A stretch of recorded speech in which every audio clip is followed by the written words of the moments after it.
Halo, bertemu lagi dengan saya Setiani untuk para peserta didik dari BINUS University.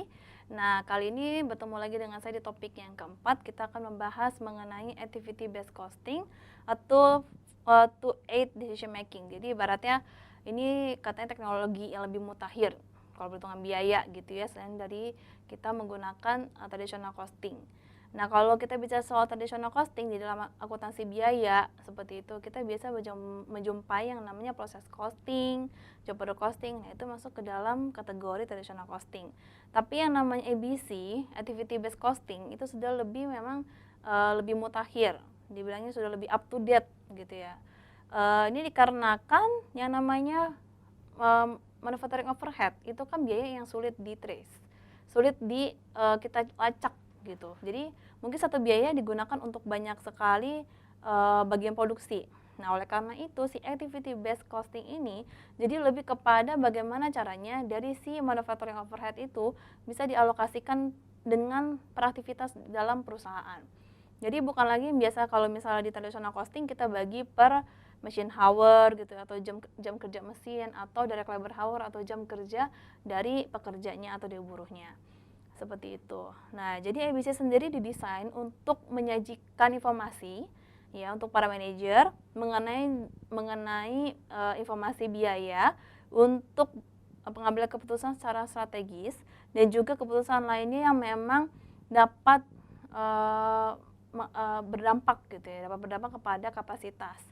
Nah, jadi lebih kepada kita lihat nih si manufacturing overhead-nya ini apakah dia sangat berdampak sekali kepada banyak aktivitas dibandingkan dengan direct labor hour atau si machine hour. Seperti itu. Nah, jadi kalau misalnya mungkin bisa dibaca bukunya Garrison, itu ada dilihat bagannya juga gitu ya, atau di PowerPoint bisa dilihat ya, ada bagannya juga mengenai misalnya kalau semuanya itu si satu perusahaan dengan banyak aktivitas sedangkan menggunakan satu manufacturing overhead yang sama, nah berarti kan dia harus si manufacturing overhead ini harus dibagi per aktivitas yang ada dalam perusahaan.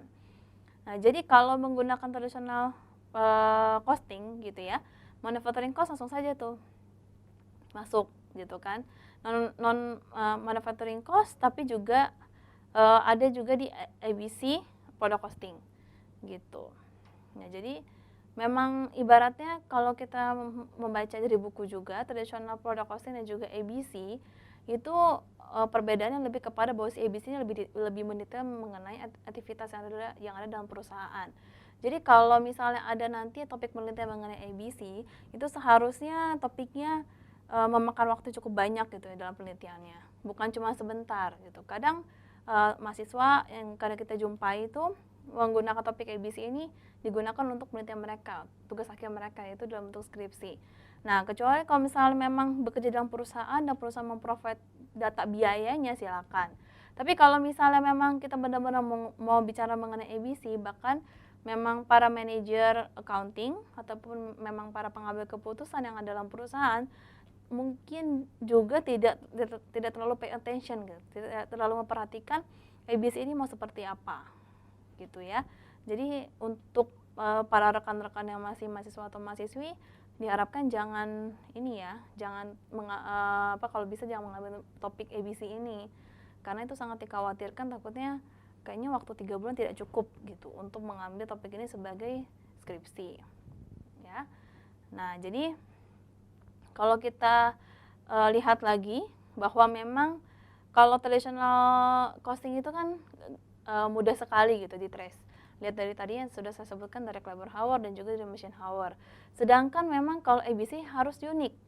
Aktivitasnya beda-beda setiap bagian gitu.